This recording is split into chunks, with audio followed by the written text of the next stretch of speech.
안전과 재난안전 계기 교육을 하게 된 1학년 서주희 이하린 진지원입니다.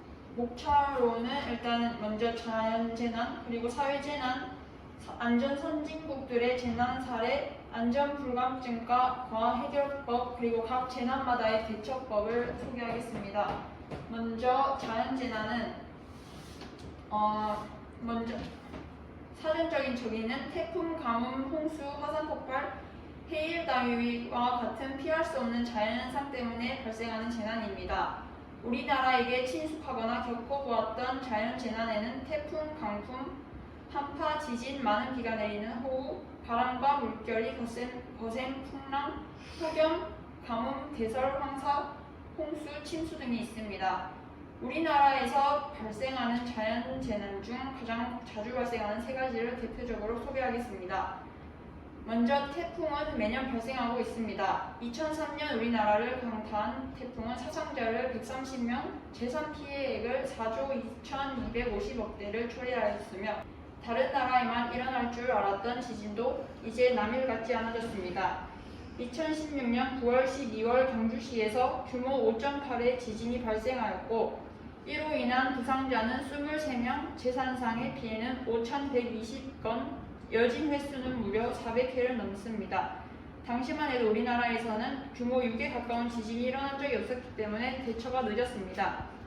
세 번째는 호우입니다.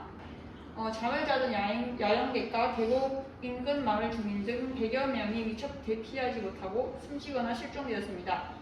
안일한 시설 관리와 야영객들의 안전 불감증이 더 큰 찬사를 만든 안타까운 사건입니다. 다음은 사회재난입니다.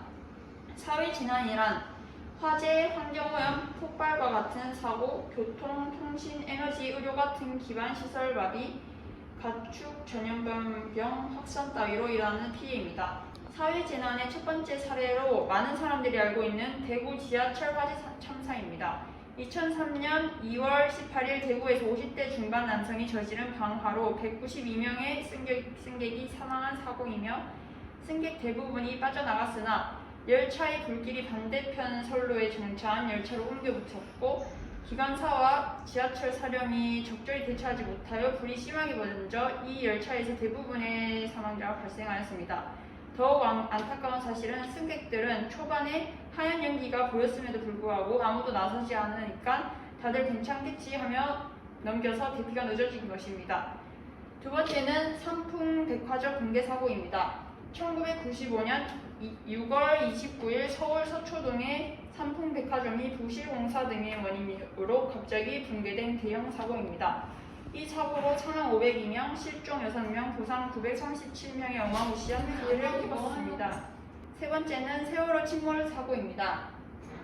2024년 4월 16일 인천에서 제주로 향하던 여객선 세월호가 침몰하면서 전체 탑승자 476명 중 승객 304명이 사망하고 실종된 대형 참사입니다. 생명 피해가 없었을 수도 있었지만 선장과 선원들의 무책임과 무능함으로 더욱 심한 참사가 발생하였다고 볼 수 있습니다. 안전할까라는 주제인데요. 먼저 안전 선진국들의 재난 사례를 말하면서 주제에 대해 설명해드리도록 하겠습니다. 재난에 잘 대처하는 재난 선진국들에게도 재난 사례들이 없는 것은 아닙니다. 1994년 스웨덴의 여객선 에스토니아호 침몰 사건이 그 첫 번째 예시인데요. 당시 에스토니아호는 바다에 휩쓸려 배가 심하게 기울어진 후 얼마 안 되어 침몰했는데 퇴선 명령이 잘 내려지지 않아 객실에 갇힌 채로 853명이 사망했습니다. 이는 세월호 사고와도 매우 유사해 보입니다. 승객과 3명의 구조대원을 포함해 총 289명이 사망하고 270명이 부상을 입었습니다. 이 사고는 대구 지하철 사고 바로 8년 전에 발생했는데 두 사고의 메커니즘도 유사합니다. 세 번째는 영국의 그렌펠 타워 화재 사고로 100명 가까운 사람이 목숨을 잃고 현재까지도 정확한 사망자 수가 집계되지 않는다고 합니다. 이 타워는 가연성 외장재를 사용했고 스프링클러도 없었기 때문에 발생한 후진국형 사고로 보입니다. 안전사고에 대한 인식이 둔하거나 안전에 익숙해져서 사고의 위험에 대해 별다른 느낌을 갖지 못하는 일을 안전불감증이라고 하는데 과거에 비해 사고와 재해를 방지하는 기술이 발전하여 나를 보호해준다는 사고방식과 나는 운전을 잘해서 사고가 나지 않을 거야와 같은 개인주의적인 사고방식의 영향을 받아 나타나는 현상입니다. 지금까지 재난과 관련된 다양한 사례들을 알아보았는데요. 앞의 사례들을 보았을 때 알 수 있듯이 이러한 안전 불감증이 원인이 된 사고가 적지 않음을 알 수 있었습니다. 앞의 사례들 외에도 안전 불감증으로 인한 사고가 많았는데 남양주 지하철 공사 현장 폭발 사고에서 안전시설이 미비했던 점, 무자격자가 작업을 했다는 점, 안전관리자가 없었던 것 또한 예시가 될 수 있습니다. 세월호 사고 또한 무리하게 선박을 증축하고 화물을 가속한 해운 업체, 감독과 관리를 소홀히 한 경찰 공무원들 등의 이유로 일이 크게 번진 것이며 풍구 추락 사건, 삼풍백화점 붕괴 사고 또한 큰 인명피해를 만들어냈습니다. 안전불감증을 해결하기 위해서는 인식의 개선이 가장 중요합니다. 안전수칙을 항상 기억하고 지키며 나는 괜찮을 거야 하는 개인주의적인 사고방식을 버려야 합니다.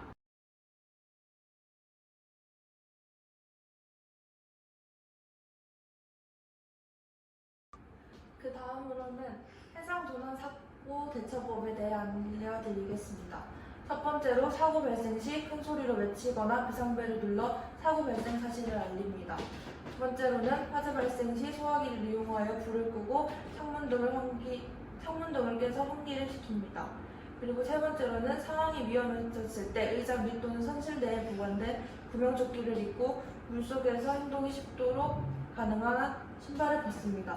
건물의 화재를 막기 위해서는 불필요한 가연물, 헌옷이나 신문 폐지, 폐박스 등을 쌓아놓지 않습니다. 그리고 또한 인화성 액체나 기체 등을 함부로 놓지 않아야 합니다. 대피훈련에 정기적으로 참여하여 화재 시 탈출 가능한 통로를 미리 숙지합니다. 그리고 또한 비상구에도 비닐박스, 쓰레기 등 탈 수 있는 물건을 두지 않는 것이 좋습니다. 전기기구를 사용할 시 플러그를 반드시 뽑고 수시로 청소를 하여 분진이 쌓이지 않도록 해야 합니다. 그리고 멀티탭을 이용할 시 문어발식 사용은 매우 위험합니다. 그리고 만약에 화재 사고가 났다면 불을 발견했을 시 큰 소리로 외친 후 다른 사람에게 알리고 화재 경보 비상벨을 누른 후 엘리베이터를 이용하지 않고 계단을 이용합니다. 만약에 아래층으로 대피할 수 없을 때는 옥상으로 대피하여 낮은 자세로 대피하고 물에 적신 담요나 수건 등으로 몸과 얼굴을 감싼 후에 대피를 합니다. 옷에 불이 붙었을 때는 두 손으로 눈과 입을 가리고 바닥에서 뒤물어야 합니다. 119에 신고할 때는 첫 번째로는 신고자의 이름을 말하고 두 번째로는 화재가 난 곳의 주소를 말하고 세 번째는 신고자의 전화번호를 말한 후 화재의 원인을 말하는 것이 좋습니다. 다음은 자연재해 예방법 그리고 대처법입니다. 태풍 예보 시에는 태풍의 진로 및 도달 시간을 파악해서 어떻게 대피할지 생각하고 지역 주민들과 함께 주택, 차량, 시설물 등을 보호하기 위해 준비해야 합니다. 위험 지역에 있는 사람들은 미리 안전한 곳으로 대피하는 것이 좋습니다.